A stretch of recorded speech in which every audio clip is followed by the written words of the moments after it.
E eu vou ficar informal aqui com você, com o meu Claro, porque bonezinho. o registro mesmo que a gente vai usar é o de voz, não é o de Ótimo. a imagem. É só porque eu não tenho gravador de voz.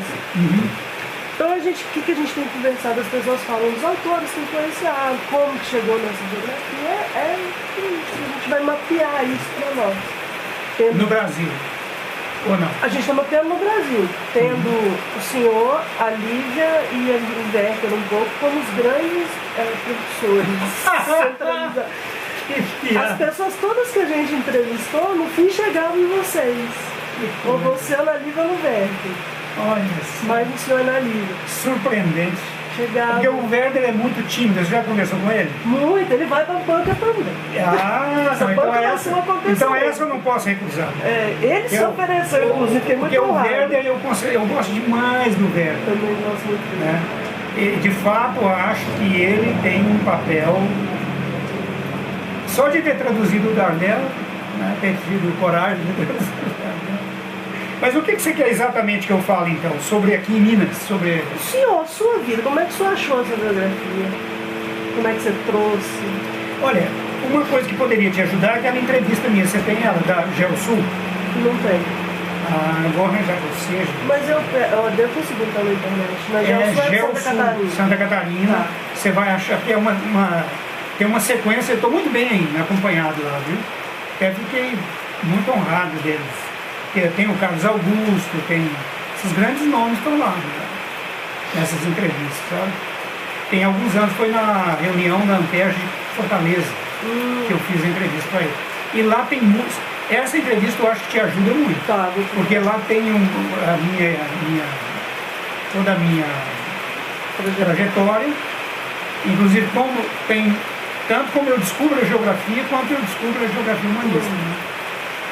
Então, talvez o que eu pudesse fazer era o seguinte: primeiro, te indicar fortemente a leitura dessa revista. Eu devo ter cópia aqui, viu? Eu já podia te passar isso de uma vez para te evitar. Eu vou dar uma procurada depois. Tá. Agora, o que nós poderíamos falar especificamente sobre a geografia humanista?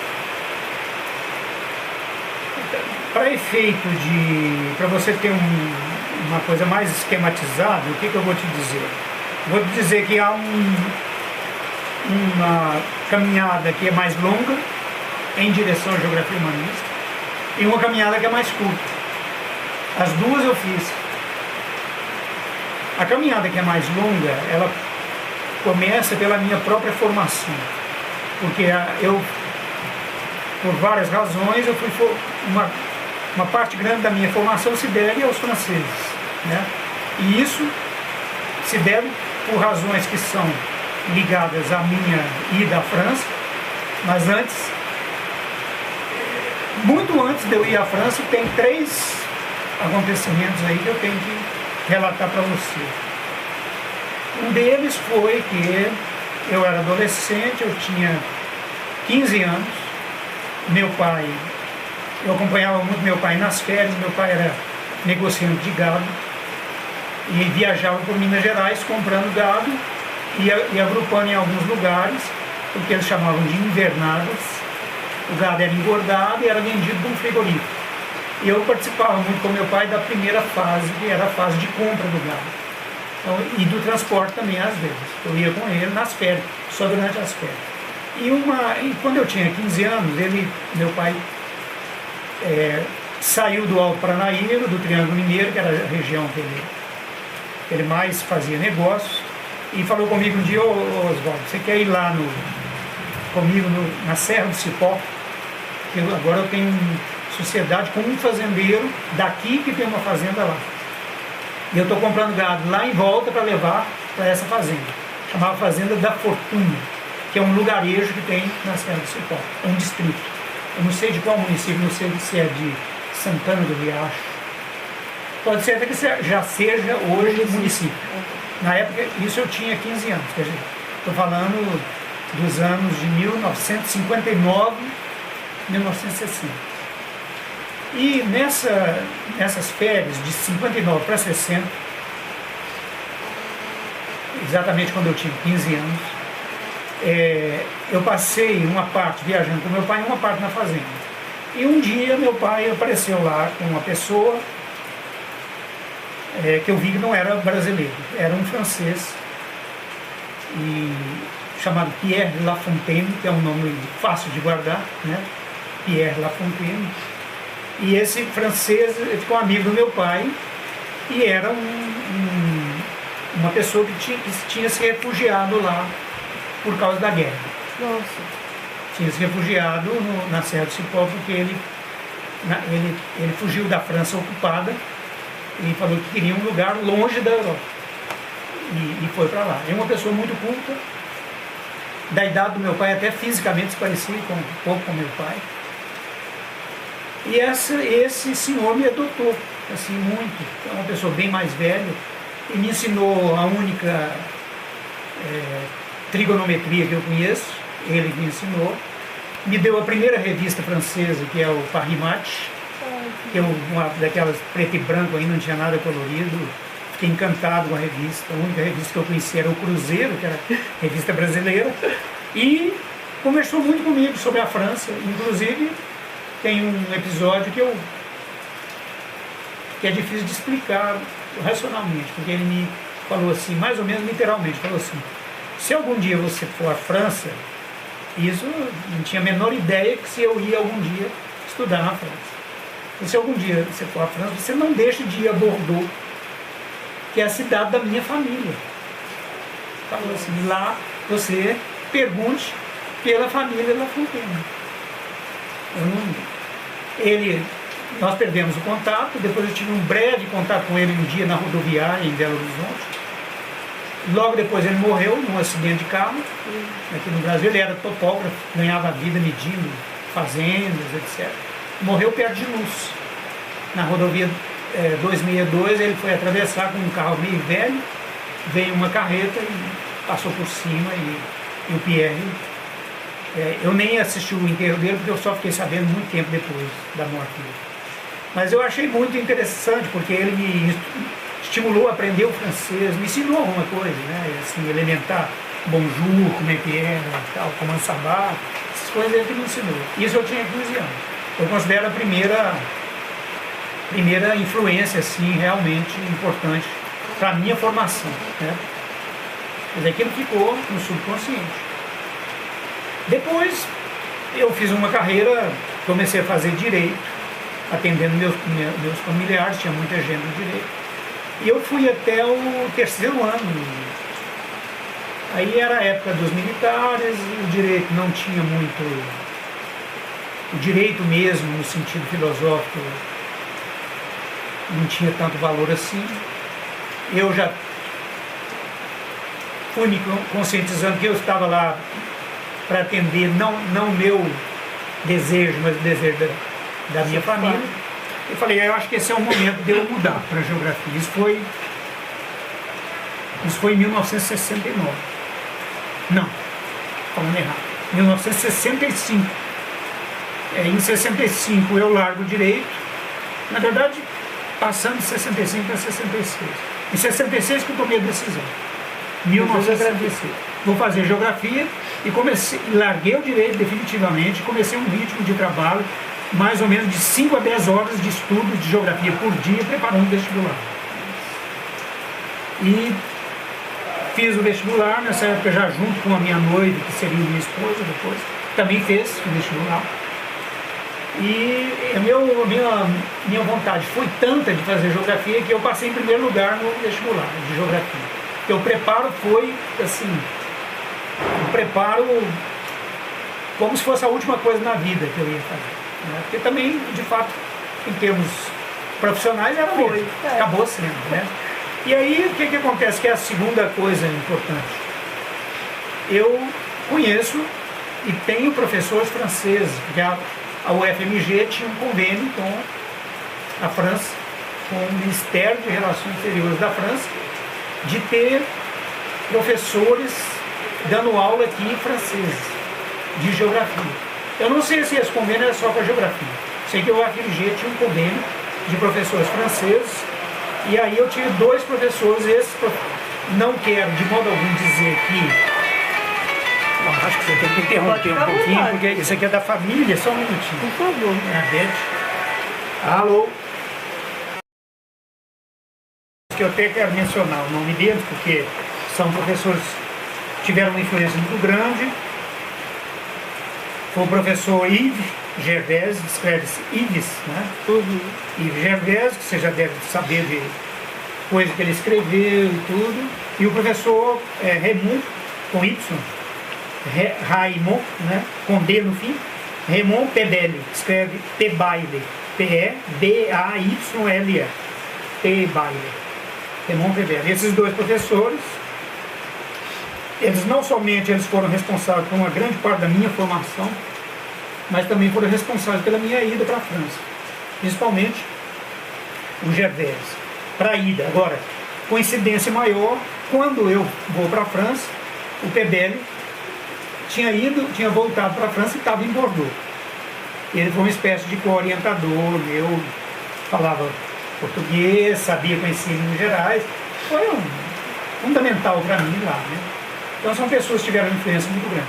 E a terceira coisa é que a geografia brasileira, quando eu era estudante de graduação, seja do IGC, com os meus professores, tinha vários professores que tinham influência francesa, tinham estudado na França, nenhum tinha feito doutorado, mas todos eles tinham estudado lá, feito especialização, feito estágios, a Guiomar, o Getúlio, o Davi, todos tinham uma influência francesa muito grande. E os próprios professores do Rio de São Paulo, os da USP, tinham influência francesa fortíssima, e os do IBGE, o pessoal da UFRJ. Então essa influência francesa tem muito a ver com isso. E onde eu quero chegar? Eu quero chegar num ponto que a geografia francesa, na realidade, mesmo que as obras que tratam da geografia francesa às vezes escrevo erradamente que a geografia francesa é positivista, que o Vidal de la Blache é positivista. A geografia francesa, ela é uma geografia grande, mas ela nunca deixou de ter um lado humanista. Nunca. Mesmo no tempo do Vidal de la Blache. Por exemplo, quando ele fala, o Vidal, que a geografia é o estudo dos lugares, esses lugares que ele está falando não são tão diferentes dos lugares do Tuan, por exemplo. Do espaço e lugar do Tuan. Então eu diria para você que um caminho, que é um longo caminho, é o caminho de toda a geografia que eu fiz, mesmo que eu nunca tenha sido fechado a outras influências. Óbvio que eu li muita literatura americana, literatura britânica, muita, alemão, demais. Eu aprendi alemão para ler tanto que eu não sou um exímio escritor em alemão nem falante. Eu tenho dificuldades para escrever e para falar, mas eu leio com dicionário. Leio principalmente a geografia. E eu fiz questão de estudar no Goethe para aprender o alemão suficiente para ler Humboldt, Hitler, né, Hatzel, Hettner, esse pessoal. Então, e outra coisa que eu descobri depois e agora está confirmando no livro que eu estou traduzindo, que é um livro do Berdolet, que se chama Formação da Escola Francesa de Geografia. Eu estou traduzindo nesse momento, aliás, a pedido do meu amigo Eduardo Marando. E eu devia ter pensado também 2 vezes. Ele põe todo mundo para traduzir, cada um traduz uma coisa. Mas, bom, é um privilégio estar traduzindo a obra do Berdolet. Mas agora que eu estou vendo uma outra coisa, que a própria geografia alemã, ela não é, como os livros falam, uma rival da geografia francesa. Em alguns momentos ela pode ser. Mas na maioria das vezes, a geografia francesa é um prolongamento da geografia alemã. Como, aliás, meus alunos sabem que eu toda a vida falei isso, né? Mas agora eu tenho comprovação, porque não sou eu que estou falando agora, é o Berdolet.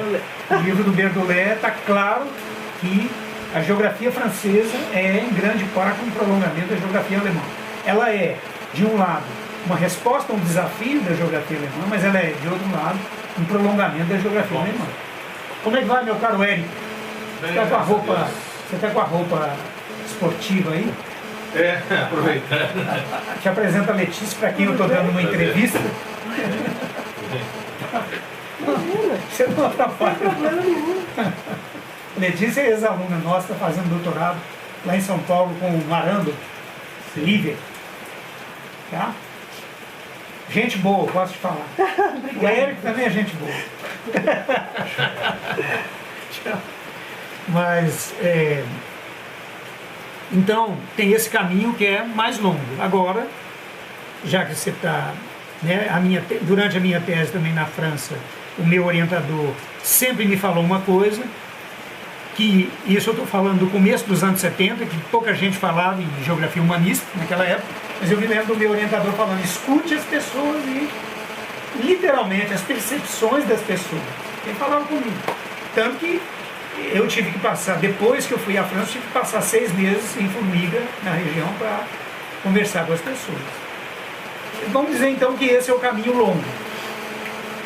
O caminho mais curto tem a ver com outra história, tem a ver com a história dos paradigmas.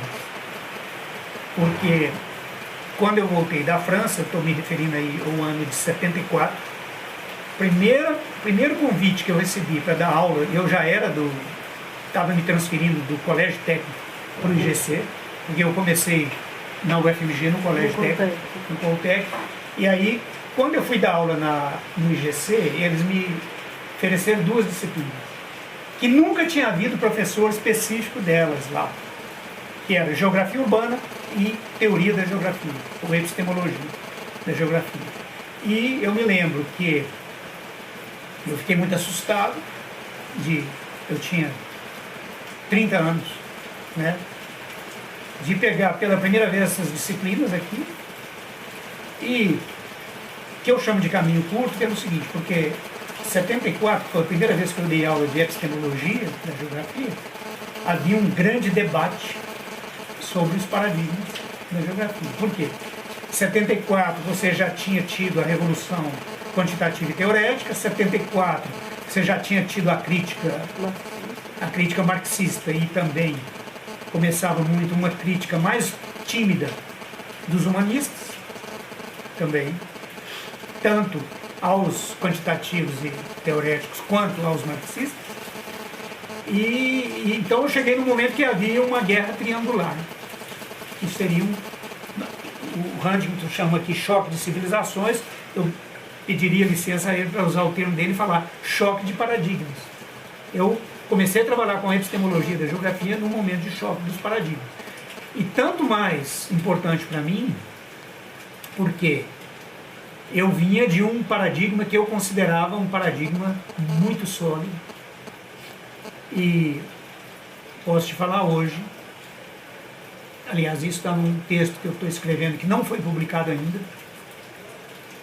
não é a tradução, é um texto meu mesmo, sobre a questão de método na geografia, sobre o método e a geografia humanista. Tá, que eu prometi para o Eduardo mais uma vez, e que estou terminando, mas não acabei ainda, mas já não importa, eu posso te falar isso. Hoje eu tenho plena consciência que o paradigma mais completo que a geografia já teve foi o paradigma clássico das escolas europeias. Uma das razões é porque nele você encontra todos os outros paradigmas. Quando você pensa no paradigma quantitativo, ele já está lá. Muitos geólogos franceses utilizavam a quantificação. Alguns chegaram a usar no começo, muito antes da revolução quantitativa ter se alastrado pelo mundo inteiro. Eles começaram a usar computador mesmo para falar dessa. Muitos geógrafos eram marxistas e usavam a postura crítica, inclusive por influência reclusiana, né? Miguel Reclus é um geógrafo radical crítico muito antes deles. Ele é um pioneiro, aliás, para ser um pouco polêmico, eu acho até que ele é mais crítico e mais radical do que eles, que os defensores dessa corrente. E a geografia humanista sempre esteve presente na geografia francesa. Se não fosse por nada, basta você pegar o Dardenne. Nós estamos falando de uma obra de 1952. E para voltar muito antes, na obra de Vidal de Lablache e na obra dos seguidores do Vidal de Lablache, você encontra vários sinais. Quem fala isso também não é esse professor aqui. A pessoa primeira que eu vi falando isso e que tem toda a autoridade para falar isso é a Annie Butchman. Ela tem um livro que trata da Escola Francesa de Geografia como precursora da geografia humanista. Esse livro eu tenho uma cópia dele se não me engano, em espanhol. Tá? É uma obra fundamental sobre essa ligação da escola francesa de geografia com a geografia humanista. Caminho curto que eu estou falando é esse. Então, como professor de epistemologia da geografia, e isso passou a ser praticamente a minha orientação, até hoje eu vejo muito sempre como professor, não apenas como professor, mas como uma pessoa que pensa epistemologicamente a geografia. Passou a ser parte da minha, eu diria, da minha personalidade, não só do meu ofício de trabalho. Mas eu comecei a verificar que essa história de competição, de choque de paradigmas, ela tinha um lado bom e um lado mau. O lado bom era que mostrava que a geografia tinha vários paradigmas. O lado mau era a insistência dos cunianos durante um certo tempo de que um paradigma, ela tinha que ter o predomínio de um paradigma, e esse paradigma substituía os outros, ou principalmente um outro mais importante. Esse eu considero o lado que não foi muito produtivo para a geografia. O próprio Kuhn, depois ele renunciou, porque na segunda obra dele, ele fala de coexistência de paradigmas. Essa sim eu acho que é uma versão muito mais verdadeira e muito mais adequada. Mas, no período que eu virei professor de epistemologia da geografia e assumi realmente isso, o que eu verifiquei também? Uma coisa que eu chamei numa publicação minha de tirania paradigmática. Você já leu o que eu escrevi, você vai achar isso lá. Tirania paradigmática. Por quê? Por causa de uma espécie de totalitarismo paradigmático, né? Que nós tivemos por causa de política, por causa de visão, vamos chamar assim, de uma visão partidária, uma visão de quem tem uma missão, uma visão messiânica. A salvação da geografia é essa, vamos pegar esse paradigma e tal. E aí nós tivemos uma sequência de paradigmas que tiveram uma posição de destaque, mas que, de um lado, trouxeram uma visão nova e necessária, mas, de outro lado, eles tiveram o papel de passar uma falsa ideia que a geografia era apenas aquilo que aquele paradigma dominante indicava. E esse foi um outro caminho, porque, e aí eu quero enfatizar, quando vendo o choque dos paradigmas e comparando esses paradigmas, e eu posso dizer que eu estudei com a profundidade que eu era capaz, cada um deles, para ensinar, porque se tem algo que nessa fase da minha vida eu considero fundamental, é o papel do professor. E, portanto, o professor, para mim, ser professor para mim extrapola muito a questão formal. É isso que eu falava para você antes da gente iniciar essa gravação. Eu acho que o papel primordial do professor é a educação das pessoas, dos jovens. E aí eu verifiquei o quanto que o predomínio de um paradigma apenas era prejudicial e perigoso. E a segunda coisa, se de um lado eu fiz essa constatação de que o predomínio de um paradigma só era muito perigoso porque ele praticamente aniquilava os outros paradigmas, e a palavra era essa, porque se você não trabalhasse dentro daquele paradigma, praticamente você não existiria. Essa coisa teve um outro problema, que foi o esquecimento das origens da geografia e dos paradigmas clássicos. Você pega uma geração de geógrafos formados no Brasil, em outros lugares do mundo, eu tenho menos competência para falar, mas no Brasil, posso falar para você, em algumas universidades, durante um determinado período que pode ser longo, década, 2 décadas, tem alunos que nem conhecem o que aconteceu, quais eram as geografias outras, além daquele paradigma.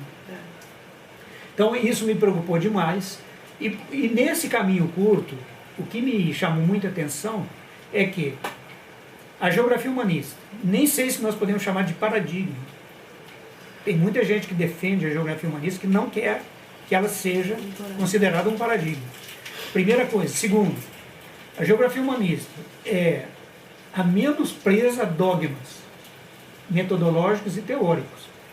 Porque se você for pensar nos outros, tirando a geografia clássica, você tem... Tudo bem, Sérgio?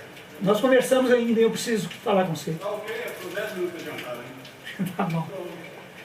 Mas aí os outros paradigmas, tirando as escolas clássicas, que a gente não tem uma orientação filosófica única, como é que você vai falar da geografia alemã e francesa em termos paradigmáticos?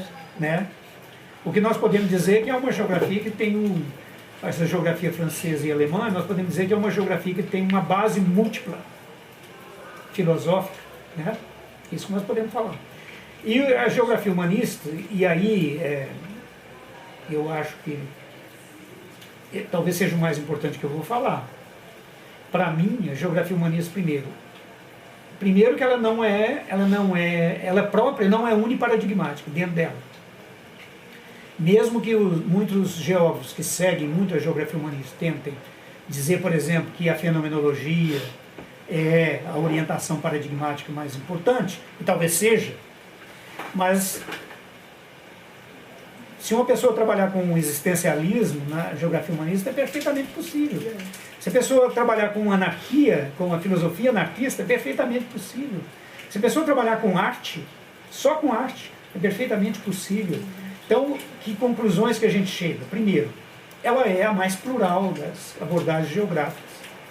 Ela é quase, eu não vou falar isso porque seria uma heresia, eu falar isso seria contraditório com tudo que eu estou falando, mas ela é quase um ponto de chegada da geografia. Outra coisa, é importante a geografia humanista, ela é plural nela mesma. Ela é plural nela mesma. Você tem, por exemplo, como é que nós podemos... Você coloca um Tuan junto com a Annie Butchman, ou então junto com a Lívia de Oliveira, por exemplo. Né? Você tem abordagens que têm algo em comum, mas que são tremendamente diferenciados. Ou um Werder, né? Ou um Arândola, que com a idade, não importa a idade, é um dos grandes geógrafos brasileiros hoje já, e terá um papel na geografia brasileira dos próximos 30 ou 40 anos. Eu brinco com ele que ele só pode ter um projeto Votanlu de 2037. Não é possível. Às vezes eu falo com ele que ele é uma espécie de Cristofoletti da geografia brasileira hoje. Né? Mas enfim. Não, estou brincando um pouco, mas você pega os ingleses que trabalharam com a geografia humanista. Eu conheci um pouco, porque eu convivi com alguns eu traduzi. O Gold, por exemplo, né? O Gold, como é que era? O outro é o... White. Não, o White eu não conheci. O Dickinson, por exemplo, que escreveu um artigo comigo, de estudo de percepção de comparativo de paisagens antigas e novas em Minas Gerais. Então, primeiro, é uma geografia que é plural. Segundo, é uma geografia que não tem uma orientação epistemológica rígida, nenhuma. E terceiro, é uma geografia que abre caminho para pontes que a geografia ligada aos grandes paradigmas do meados do século XX, segunda metade do século XX, tinha esquecido. Principalmente a arte e outros aspectos, a religião, a psicologia, né, que tinham sido a filosofia. A geografia humanista, não que as outras, o positivismo para os geógrafos quantitativos, o marxismo, neomarxismo para os outros, mas ela não é também uma orientação filosófica única dentro da geografia humanista. Você tem várias correntes filosóficas, tanto que vão desde Russell, Merleau-Ponty até um Foucault. Né? Olha para você ver que leque, né? Os alemães e tudo mais. Então, para resumir, a minha opção, em grande parte, de trabalhar com a geografia humanista, mas não apenas com ela, porque também uma coisa que precisa ficar clara, eu nunca deixei a geografia como um todo eu não posso falar que eu seja um geógrafo humanista, eu não me considero. um geógrafo humanista no sentido partidário. Eu acho que a geografia humanista, primeiro, é a mais plural das geografias hoje. A geografia humanista é um ponto de chegada e está muito de acordo com a pós-modernidade. Outra coisa, a geografia humanista, para mim, é a mais bonita, está mais ligada à arte. É uma das poucas geografias que abriram caminho para uma conexão, e não apenas conexão, uma colaboração com a arte. E aí eu aproveito para falar nessa entrevista com você da minha ligação afetiva, e agora eu falo, afetiva como pessoa, como geólogo, com a literatura de viagem, por exemplo. Eu não poderia trabalhar a literatura de viagem num paradigma crítico. Ou se poderia, seria muito diferente. Eu teria muito menos liberdade. Muito menos num paradigma positivista. Né? No entanto, na geografia humanista eu posso trabalhar, e mais, eu posso trabalhar com todo tipo de viajante. E nesse momento, depois de trabalhar alguns anos com o Júlio Verne, eu estou trabalhando com os viajantes árabes da Idade Média. Quem que me impede de fazer isso na geografia humanista? Ninguém. Ao contrário. Né? Ao contrário. Então, é uma geografia mais bonita, é uma geografia mais interessante.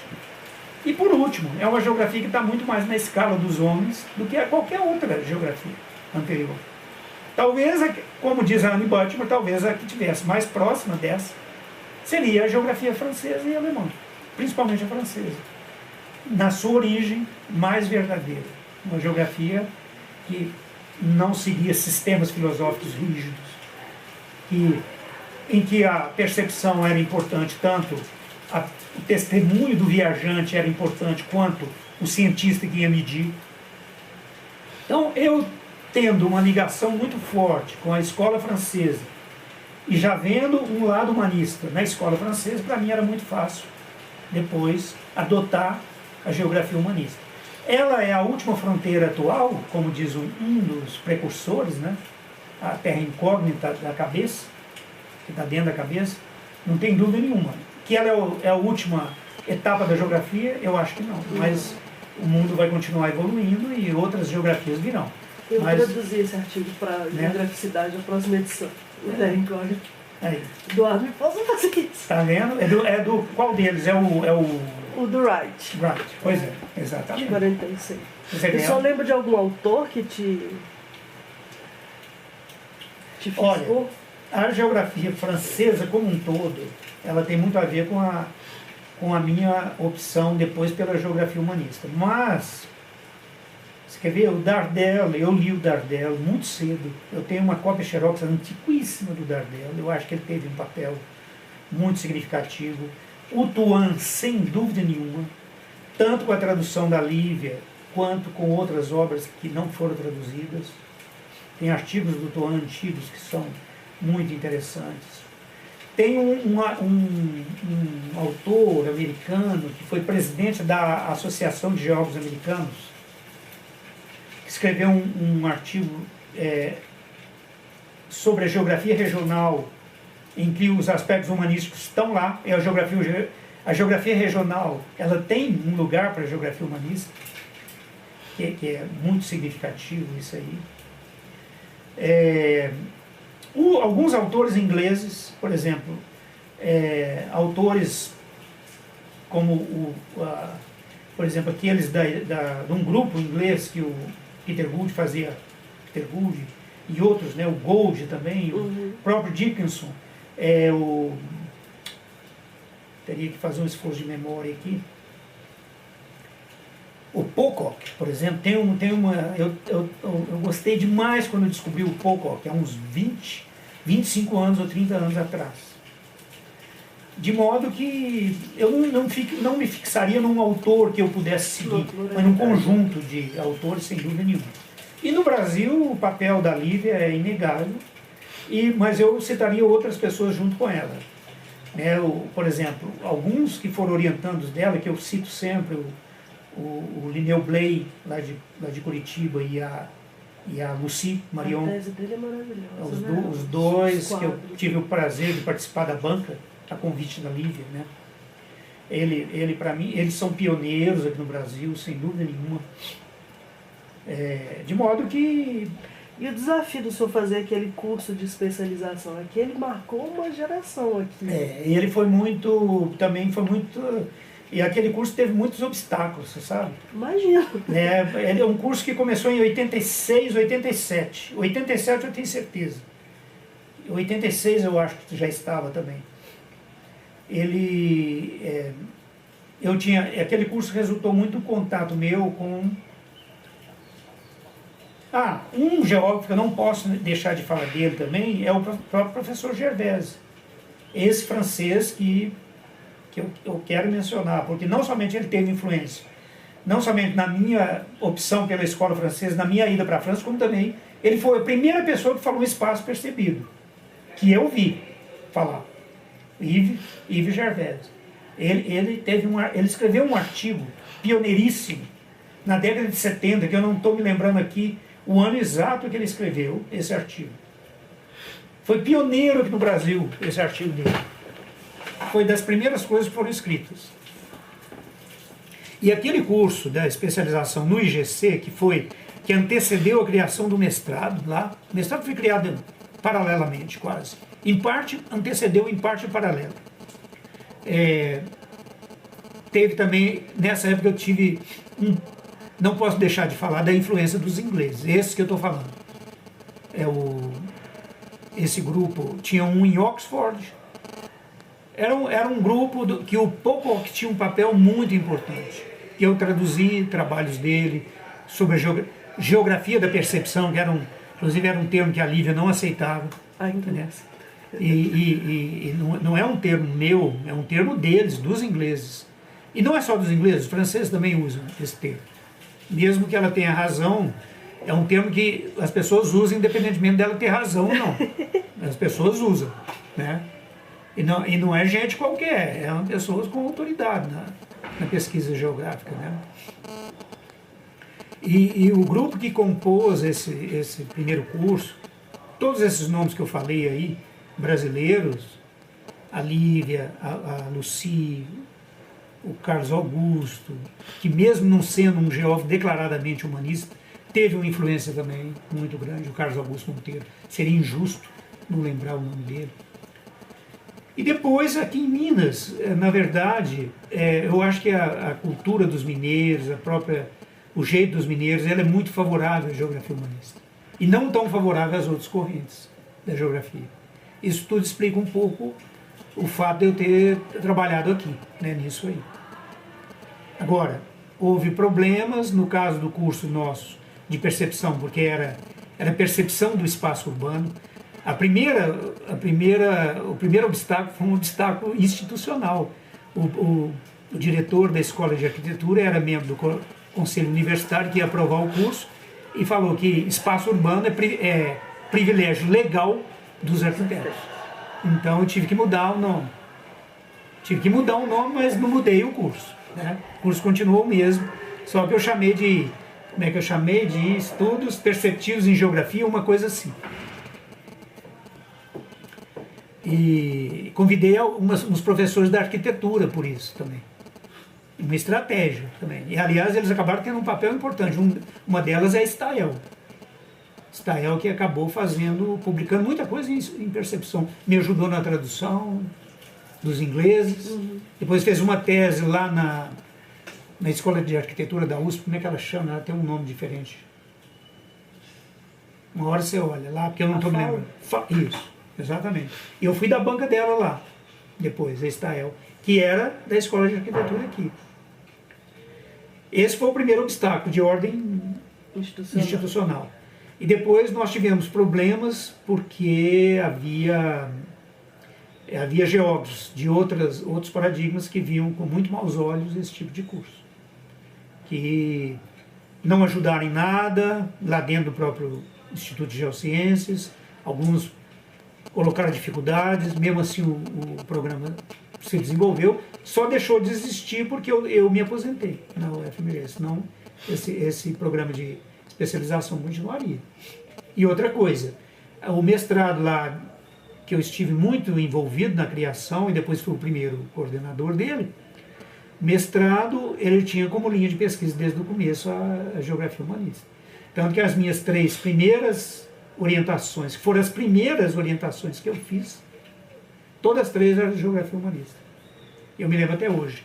E te falo de cabeça. Um era de uma arquiteta que trabalhou com a floresta, percepção dos idosos que moravam na floresta. A Floresta Bairro, tá. É, o bairro da Floresta, né, aqui em Belo Horizonte. A outra era uma revitalização do centro de Belo Horizonte. E a outra era sobre a geografia física de Belo Horizonte, mas com aspectos de percepção também. Como é que as pessoas viam o sítio de Belo Horizonte? Então isso foi feito lá e depois a geografia humanista, num dado momento, acabou sendo a principal linha de pesquisa. Depois é que hoje praticamente nem tem mais. Você tem a Doralice, que hoje ainda produz alguma coisa com isso. E tem mais uma outra pessoa que ajuda, mas hoje não é uma linha forte lá no IGC. Acho que em linhas gerais era isso que eu tinha para te falar. Que ótimo, foi certo. Era isso que você estava...